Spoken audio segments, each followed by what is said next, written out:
ముఖాముఖి కార్యక్రమానికి స్వాగతం సుస్వాగతం. తెలంగాణ జాగృతి నుండి మంచాల వరలక్ష్మి గారు ఈ రోజు మన ముఖాముఖి కార్యక్రమంలో ఉన్నారు. సమాజంలో స్త్రీ పాత్ర అనే అంశంపై చర్చించుకుందాం. నమస్కారం. కాలేజ్ విషయానికి వస్తే ఇప్పుడున్న పిల్లల్లో కాలేజీ అంటే మామూలుగా ఫోన్లు కానివ్వండి ఇవి కానీ వాడడం వల్ల ప్రేమ ఎఫెక్షన్ అంటే మామూలుగా దాని గురించి వీటికి ప్రేమ విషయానికి లోన్ అవుతున్నారు. దీని గురించి ఇక్కడ కూడా నాకు ఏమనిపిస్తుంది అంటే ఫ్యామిలీలో అనుబంధం, విశ్వాసం, బాధ్యత, వాగ్దానం ఇట్లాంటివన్నీ కూడా లోపిస్తున్నాయి. పిల్లల్లో కాలేజీకి వస్తున్నారు, వాళ్ళు సేమ్ ప్రతి కుటుంబం నుంచి కూడా వస్తున్నారు.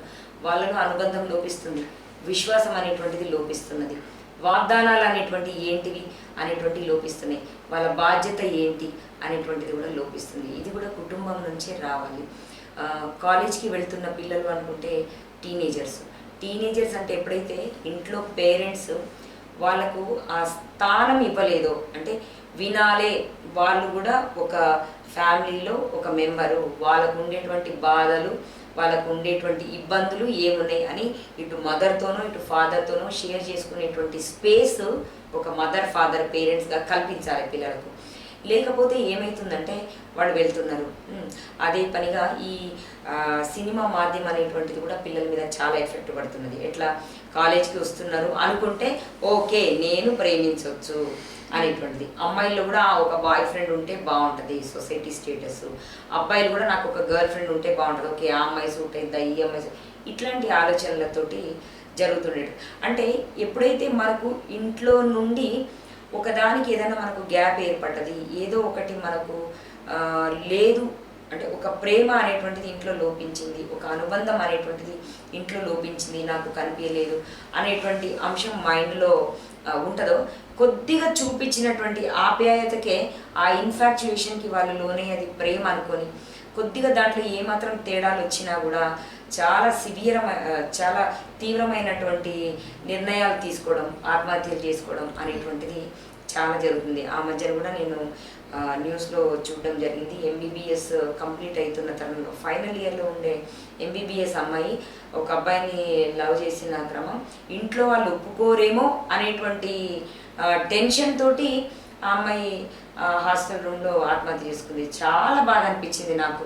అంటే అంత ప్రొఫెషనల్ స్టడీస్ వరకు వచ్చిన తర్వాత కూడా వాళ్ళు మానసికంగా ఎందుకు ఎదగలేదు? అంతమంది సమాజంలో అంతమందిని ఎదుర్కొంటా వచ్చి ఒక ఎంబీబీఎస్ సీటు తను రాగలిగింది, అంటే ఎంబీబీఎస్ సీటు అక్వైర్ చేసుకోగలిగింది అనుకుంటే తెలివితేటలు గల అమ్మాయి. సో అంత తెలివితేటలు ఉండేటువంటి అమ్మాయి అంటే ఆ ఫ్యామిలీ జెనెటికల్గా కూడా ఇంటెలిజెన్సీ ఆస్పెక్ట్ ఉన్నది, ఇంటలెక్చువాలిటీ ఉన్నది అనేటువంటిది మనకు అర్థమవుతుంది.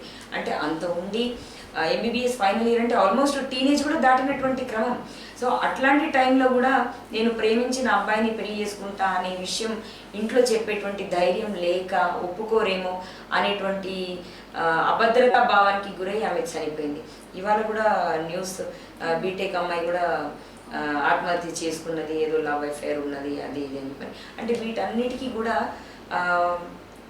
నాకు ఇంట్లో బలం ఉండేవాళ్ళు, నాకు బలాన్ని ఇచ్చేవాళ్ళు ఉన్నారు అనేటువంటి కాన్సెప్ట్ వాళ్ళలో డెవలప్ కాకపోవడమే. ఆ కాన్సెప్ట్ పేరెంట్స్గా మనం వాళ్ళకి ఇవ్వలేకపోయినాము అనేటువంటిది ఖచ్చితంగా మనము గమనించుకోవాల్సిన విషయం. ఒక తల్లిదండ్రులుగా పిల్లల్ని ఎట్లయితే చిన్నగా ఉన్నప్పుడు పుట్టి మెల్లమెల్లగా వాళ్ళు అంబాడుతుంటే కింద నేల నాకుతారు పిల్లలు, ఏది పడితే అది నోట్లో పెట్టుకుంటారు. దానికి మనము ఎంత కేర్గా తీసుకుంటాము, నేలంతా 10 సార్లు క్లీన్ చేసుకుంటాం, ఏ మూలలో కూడా చెత్త ఉండకుండా చూస్తాం, చేతితో తీసుకొని నోట్లో పెడతారని చేతికి గ్లౌజెస్ లాంటివి కూడా కడతాం.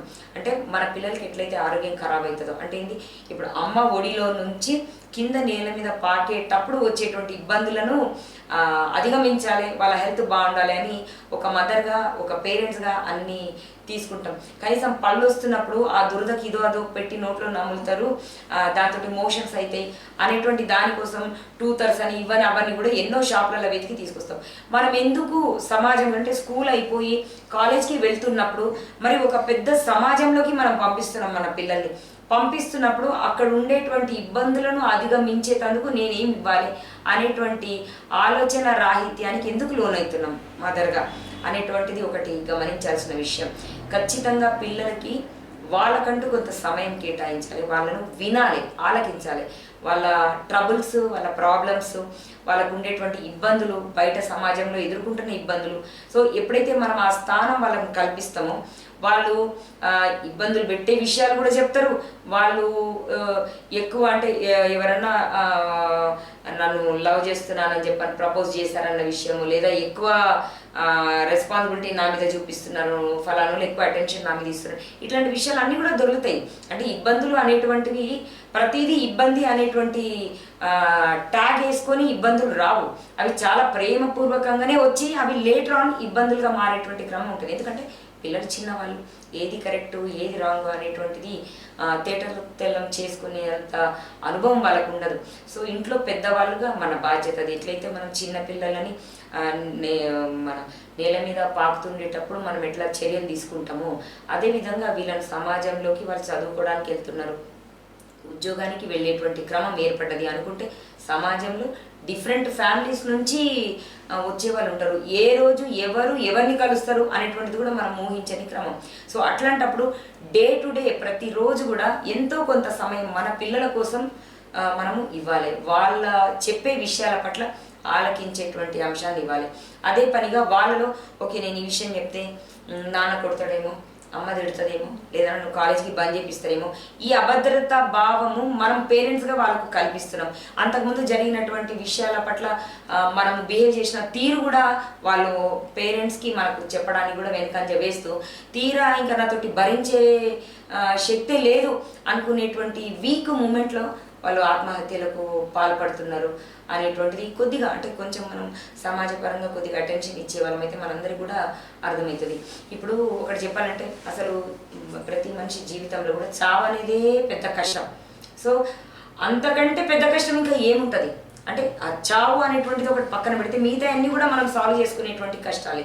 సో అంత పెద్ద కష్టాన్ని మనము ఎదుర్కొనేటువంటి అంశాల కంటే ముందు తీసుకోవాల్సిన జాగ్రత్తలు మనం తీసుకుంటే ఇక్కడ అక్కడ కూడా ఏ తల్లిదండ్రులకు కూడా ఇట్లా పుత్ర శోకం కానీ పిల్లల శోకం కానీ ఉండకుండా ఉంటుంది. ఎందుకంటే ఏం జరిగినా కూడా జరిగిపోయిన విషయాన్ని వాళ్ళు ఆత్మహత్య చేసుకున్న తర్వాత మళ్ళీ మనం అవన్నీ కూడా వెనక్కి తెచ్చుకోలేని క్రమం ఉంటుంది. కాబట్టి మనము ముందుగా చెప్పాలంటే సమాజంలో నువ్వు ఎంత బాగా పేరు తెచ్చుకున్నా, ఎంత మంచిగా చేసినా కూడా కుటుంబంలో నీ వంతు కర్తవ్యం, నీ వంతు బాధ్యత నువ్వు ఎట్లా చేస్తున్నావు అనేటువంటిది ఒకటి చాలా ఇంపార్టెంట్.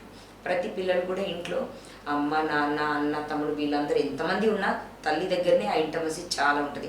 సో మదర్కి ఇంకా ఎక్కువ టైం పిల్లలకి ఇచ్చేటువంటి అంశాన్ని అండర్లైన్ చేయాలి.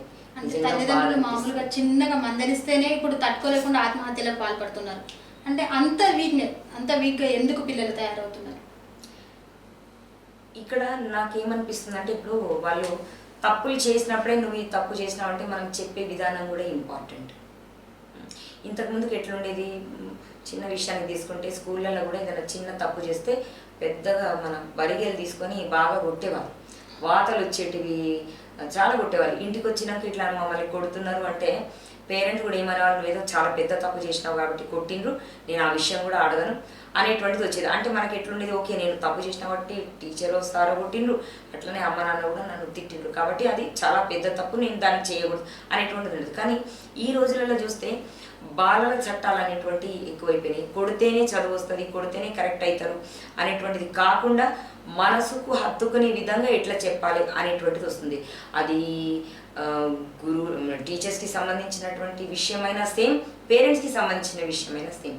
ఇప్పుడు ఈరోజు ఇదేదో జరిగింది, నువ్వు ఇట్లా చేసినావు, లేదా మార్క్స్ రాలేదు, లేదా నువ్వు అబ్బాయితో తిరుగుతున్నావు, లేదా నీ దగ్గర ఏదో దొరికింది అని చెప్పని గట్టిగా మందలించిండ్రు, అందుకని ఆత్మహత్య చేసుకున్నది అనేటువంటిది మనము ట్యాగ్ లైన్ కూడా చూస్తున్నాము. బట్ ఇక్కడ ఏమనిపిస్తుంది అంటే అంత తీవ్ర స్థాయికి రావడానికి ముందు మనం గనక మన పిల్లలు ఎదుర్కొంటున్నటువంటి విషయాల మీద మనకు ఒక అవగాహన ఉంటే ఇంత తీవ్రంగా వాళ్ళను మందలిచ్చేటువంటి అంశం రాదు కదా అనిపిస్తుంది. అంటే ఇప్పుడు మొదటగా మనము కాలేజ్కి పంపిస్తున్నాం పిల్లల్ని.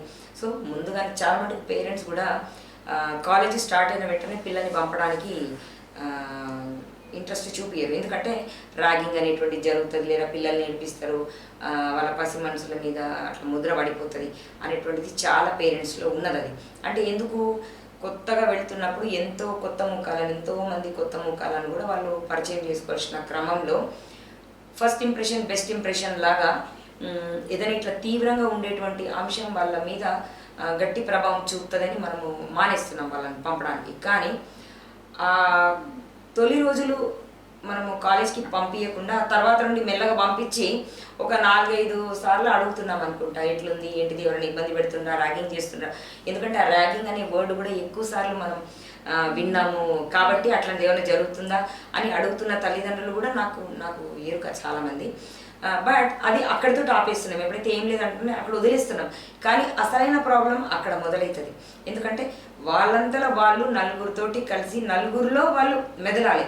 ఆ నలుగురిలో మెదలాలి అనేటప్పుడు ఆ నలుగురితోటి ఎట్లా బిహేవ్ చేయాలి అనేటువంటిది మళ్ళీ మనం ఒక లెటర్ లెక్క రాసో లేకపోతే ఒక అంశాలు రాసో ఒక టెక్స్ట్ బుక్ లెక్క ప్రింట్ చేసో చెప్పేటువంటి అంశం కాదు.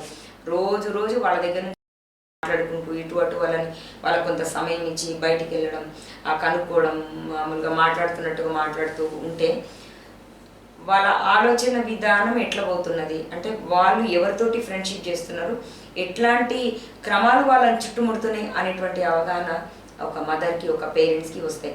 సో అట్లా ఉండేటప్పుడు అట్లా ఓకే ఫ్రెండ్లీగా ఉంటే ఓకే, కానీ అవేమన్నా అట్లా సివియర్ కాగలవి. ఎందుకంటే నీకు స్టడీస్కి ఇబ్బంది అవుతుందమ్మా, నువ్వు అట్లేదని ఉంటే నాకు చెప్పు, వాళ్ళు ఇట్లా జరుగుతున్నది మన సమాజంలో, ఫలానా సినిమాలు కూడా అట్లా ఇట్లాంటివి మనం ఎక్స్చేంజ్ చేసుకోగలిగితే పిల్లల్లో కూడా ఆ ఆలోచన అనే దానికి ఎక్స్ప్లోరెన్స్ అనేటువంటిది జరుగుతుంది.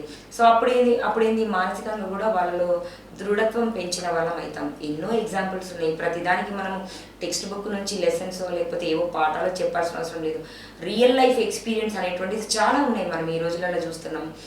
మనలాగా మన తోటి వాళ్ళు, మన ఇంటి పక్క వాళ్ళు ఎదుర్కొంటున్న ఇబ్బందులు ఇవన్నీ కూడా వాళ్ళకు చెప్తూ ఇగో ఇట్లా ఉంటుంది మరి అట్లా ఉంటుంది అని చెప్పి మనం చెప్పుకుంటూ పోతే రేపటి రోజు ఏదైనా సివియర్ ప్రాబ్లం ఎదురు కాబోతున్నది అనుకున్నప్పుడు తన మనసుకి అది ఇష్టం లేదు, తను ఆ పర్టికులర్ వాళ్ళతోటి మాట్లాడితే కంఫర్ట్ జోన్లో లేదు అనేటువంటి విషయము వాళ్ళకి అవగాహన వస్తుంది.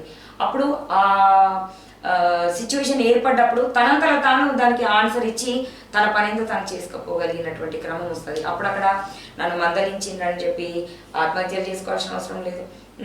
అదేవిధంగా మందలించిన అనే విషయాలు ఈ మార్కుల విషయంలో, సీట్ రాలేదన్న విషయంలో, సబ్జెక్ట్స్ బ్యాక్లాగ్స్ ఉన్నాయనే విషయంలో కూడా జరుగుతున్నది.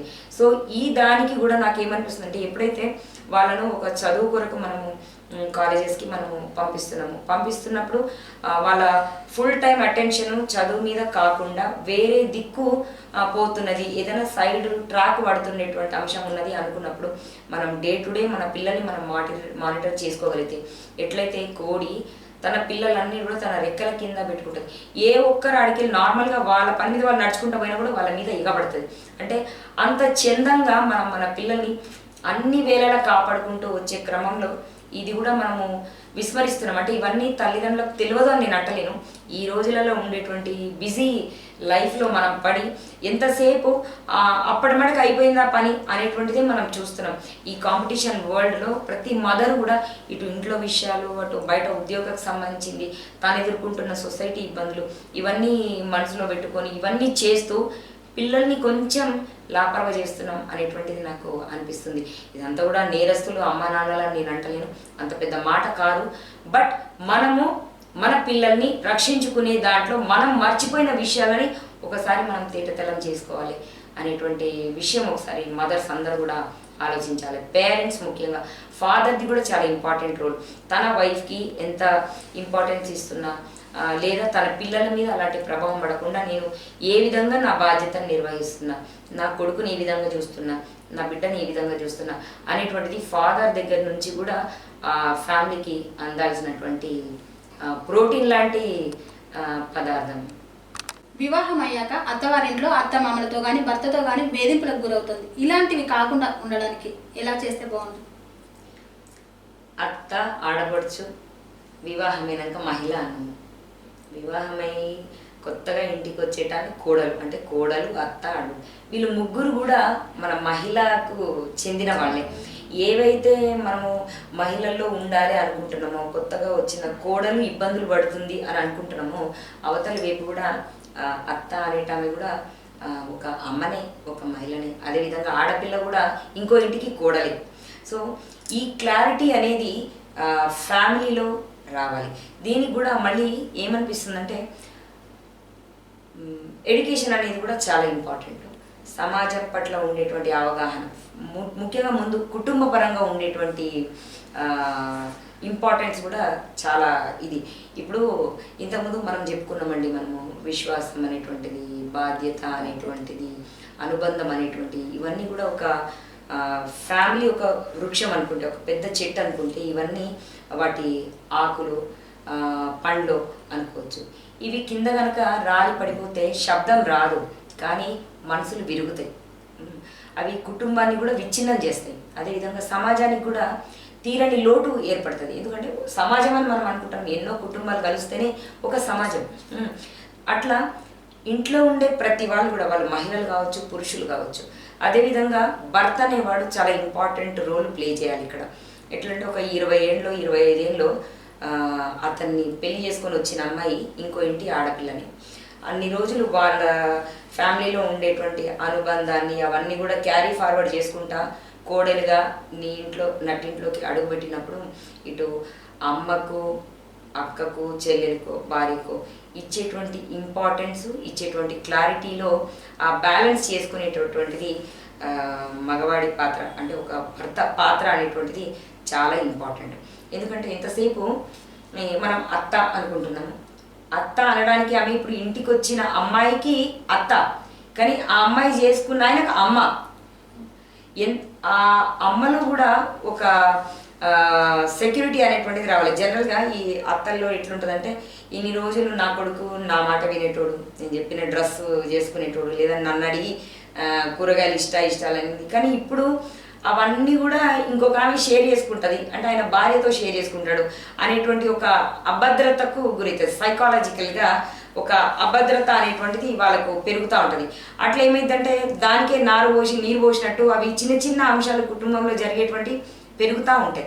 సో ఆ పెరుగుతుండేటువంటి క్రమంలో వాటిని ఈక్వల్గా బ్యాలెన్స్ చేస్తూ ఒక ఇటు అమ్మకు ఎంత ఇంపార్టెన్స్ ఇవ్వాలి, మరి అమ్మకు భార్యకు, అంటే భార్య యొక్క బిహేవియర్ కానీ, భార్య యొక్క ఆలోచన విధానం కానీ అమ్మతో షేర్ చేసుకొని ఈమె ఎంత మంచిది, లేకపోతే తల్లి ఏ విధంగా ఇన్సెక్యూర్కి లోన్ అవుతుంది అనేటువంటిది భార్యకు ట్రాన్స్ఫార్మ్ చేసేటువంటి విషయంలో మగవాడి పాత్ర చాలా ఇంపార్టెంట్. ఎక్కడైతే అబ్బాయి, ఆ సదరు హస్బెండ్, ఆ భర్త ఆ పాత్రని ఈక్వల్గా గనక చేయగలిగితే, పాత్ర అని మనం అన్నిసార్లు అనడానికి కాదు, బట్ ఆ వ్యక్తి ఇటు తల్లికి ఇటు వైఫ్కి ఈక్వల్గా ఇంపార్టెన్స్ ఇచ్చి ఈమెను గౌరవించాలి, ఆమెను గౌరవించాలి, అలాంటి పరిస్థితులు కూడా కల్పించాలి భర్తగా. ఎందుకంటే ఏజ్ వైజ్గా కూడా పెద్దవాళ్ళు, పాత తరం వాళ్ళు వచ్చినటువంటి కుటుంబ నేపథ్యాలు డిఫరెంట్. ఈరోజు మనం ఇంటికి వచ్చిన కోడలు యొక్క డిఫరెన్సెస్. సో దాని సమతుల్యంగా కనుక తీసుకురాగలిగిన అంశాన్ని ఈక్వల్గా తీసుకపోతే ఆ ఫ్యామిలీలో ఆ హస్బెండ్ అంత అదృష్టవంతుడు ఇంకొకడు ఉండడు. ఎందుకంటే ఇటు అమ్మ కానీ భార్య కానీ వీళ్ళిద్దరు కూడా, అమ్మ నిన్నటి వరకు అనుకుంటే భార్య ఇవాళ నుంచి కడ వరకు అనేటువంటిది మనం చూస్తాం. సో వీళ్ళిద్దరూ కంఫర్ట్ జోన్లో ఒక భర్తను ఉంచాలి అంటే ఆయన రోలే చాలా ఇంపార్టెంట్, ఆయన యొక్క బిహేవియర్ అనేది చాలా ఇంపార్టెంట్, ఆయన యొక్క ఇంపార్టెన్సే ఇంట్లో చాలా ఇంపార్టెంట్. ఇప్పుడు సడన్గా పోయి కోడలే అత్తమ్మతోటి నేను ఇట్లాంటి దాన్ని, నేను అట్లాంటి దాన్ని, నేను మంచిదాన్ని అని చెప్పుకునేటువంటి అంశం రాదు. అదేవిధంగా అత్తమ్మ కూడా నువ్వు ఇట్లా చేస్తున్నావు అట్లా చేస్తున్నావు అనేటువంటి అంటున్నప్పుడు కూడా నేను అట్లాంటి దాన్ని ఇట్లాంటి దాన్ని అంటే అర్థం చేసుకునేటువంటి ఈ జనరేషన్ గ్యాప్లో ఉండేటువంటి ఆ వ్యత్యాసం అనేటువంటిది ఏర్పడదు. సో ఇక్కడ సమతుల్యంగా తీసుకురాగలిగినటువంటి అవకాశాలు కల్పించేటువంటి సమయాలు కానీ సందర్భాలు కానీ భర్తకు ఉంటాయి. ఎప్పుడైతే ఆయన ఆ విషయాలన్నింటిని కూడా కరెక్ట్గా తీసుకుపోయేటువంటి జరుగుతుందో ఆ కుటుంబంలో ఇంత పెద్దగా జరుగుతుంది అని చెప్పని నేను అనుకోను. So at the same time అంటే ఇంట్లో అమ్మ మా వదినతోటో మా మరదలతోటో ఎట్లా బిహేవ్ చేస్తుంది అనేటువంటి అబ్జర్వేషన్లో ఉన్న ఆడపిల్ల రేపటి నాడు ఇంకో ఇంటికి కోడలుగా పోల్చినప్పుడు ఇవి తను కూడా ఓకే నేను ఇట్లా ఉండాలి అనేటువంటిది ఒకటి ఫ్యామిలీ నుండి తను కూడా తెలుసుకుంటుంది. సో అట్లాంటప్పుడు ఈ అత్త ఆడపడుచుల వల్ల ఇట్లాంటివి వస్తాయి అనేటువంటిది దానికి ఆస్కారం లేదు. నేను ఒకటి ఏమంటే, ఒక కుటుంబం అనేటువంటిది ఒక పెద్ద వృక్షం అనుకున్నప్పుడు అనుబంధం, వాగ్దానాలు, మన విశ్వాసాలు, బాధ్యతలు, ఇట్లాంటివన్నీ కూడా రాలిపోకుండా చూడాలి. అవి రాలిపోతున్నాయని మనకు అర్థం కాదు, శబ్దం రాదు, బట్ మనసులు విరిగిపోతాయి, కుటుంబాలు విచ్ఛిన్నమవుతాయి. అదేవిధంగా సమాజానికి కూడా ఒక ఆరోగ్యకరమైనటువంటి సమాజాన్ని మనము చూడలేని పరిస్థితి ఉంటుంది. ఈ సమాజం అనేటువంటిది పటిష్టంగా ఉండాలంటే కుటుంబాలు పటిష్టంగా ఉండాలి. కుటుంబాలు పటిష్టత అంటే మనం మానసికంగా పటిష్టంగా ఉండి కుటుంబానికి మనం తోడ్పాటైతే ఇట్లాంటివన్నీ కూడా పెద్ద చెప్పుదగ్గ విషయాలు కాదు అనిపిస్తుంటుంది. అంటే ఉద్యోగం, చదువు, ఇల్లు ఇవన్నిటిని ఎంతో బాధ్యతగా నిర్వర్తించే మహిళ సమాజంలోకి వెళ్ళినప్పుడు ఎన్నో అవమానాలను ఎదుర్కోవాల్సి వస్తుంది. దానికి గల కారణం ఇక్కడ ఇవన్నీ హోల్ అండ్ సోల్గా చూస్తుంటే ఏమనిపిస్తుందంటే, వేటగాడు మంచోడే, తప్పంతా నెమలిది అన్నంత చందంగా మనకు అనిపిస్తుంటుంది. ఇన్ని బాధ్యతలు నిర్వహిస్తూ సమాజంలో ఉద్యోగానికి వెళ్ళిన మహిళ చాలా ఇబ్బందులు ఎదుర్కొంటుంది. అంటే ఏంటి, మళ్ళీ అక్కడ సమాజంలో ఉన్న పురుషులు వల్లనే ఈ బాధలు అనేటువంటిది ఎదుర్కొంటుంది. ఒక మహిళలో మనోనిబ్బరం అనేటువంటిది లేకపోవడం, లేదా ఇప్పుడు ఉద్యోగానికి పోవాలి అనుకుంటే సర్టిఫికేట్స్ ఒకటే అని అనుకుంటాం, లేదా అక్కడ ఉండేటువంటి నైపుణ్యత ప్రదర్శించే తీరే అనుకుంటాం. ఆ రెండిటితో పాటు సమాజంలో ఉండేటువంటివి ఎదుర్కోవడానికి మనోధైర్యం అనేటువంటిది కూడా చాలా important. At the same time ఈ పురుషాధిక్య ప్రపంచం అని మనం చూస్తున్నాం. కొద్దిగా అంటే 0.1% దిశగా మనం ప్రయత్నిస్తున్నాం పురుషాధిక్యతను తగ్గించే విధంగా. అమ్మాయిలు కూడా బాగా చదువుకోవడం అనేటువంటిది చూస్తున్నాము. సో ఇట్లాంటివన్నీ జరుగుతున్నప్పుడు ఎట్లయితే ఈ ఒక మహిళ బయటకు వచ్చినప్పుడు ఇబ్బందులు ఎదుర్కొంటున్నది, సమాజంలో ఇన్ని ఇబ్బందులు ఎదుర్కొంటున్నది, ఫలానా వాళ్ళతో ఇబ్బందులు ఎదుర్కొంటున్నప్పుడు ఆ ఫలానా అనుకుంటున్నటువంటి వాళ్ళు కూడా ఒక కుటుంబం నుంచి వస్తున్న వాళ్ళే, వాళ్ళ ఇంట్లో కూడా మహిళలు బయటకు వెళ్తున్నారు.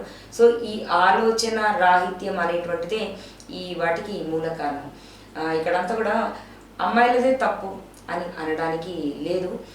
ఎట్లయితే నలుగురిలో వెళ్తున్నప్పుడు ఎట్లుండాలి అనేటువంటి అవగాహన అమ్మాయికి ఉండాలనో, సమాజంలో నలుగురిలో ఉన్నప్పుడు ఎట్లా బిహేవ్ చేయాలి అనేటువంటి పురుషులకు కూడా ఆ అవగాహన రాహిత్యం లోపించకూడదు.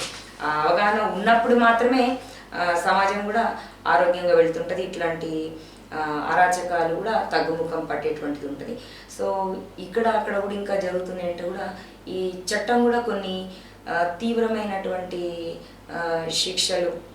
శిక్షలు అమలుపరిచే తీరులో కూడా జాప్యం లేకుండా తొందరగా క్విక్గా కేసు సొల్యూషన్ అనేటువంటిది చేస్తే కూడా ఎవరైనా ఇక్కడ అక్కడ కూడా నేరాలకు పాల్పడ్డ వాళ్ళు ఓకే ఇట్లాంటి ఇబ్బందులు ఎదురైతే అలాంటి శిక్షలు జరుగుతాయి, సమాజంలో నేను ఇట్లా ఇన్సల్ట్కి గురైతా, నా కుటుంబం కూడా ఇన్సల్ట్కి గురవుతుంది అనేటువంటిది వాళ్ళకు వచ్చినప్పుడు ఖచ్చితంగా ఈ నేరాలు అనేటువంటివి కూడా తగ్గుతాయి, అరాచకాలు అనేటువంటివి కూడా సమాజంలో తగ్గుతాయి.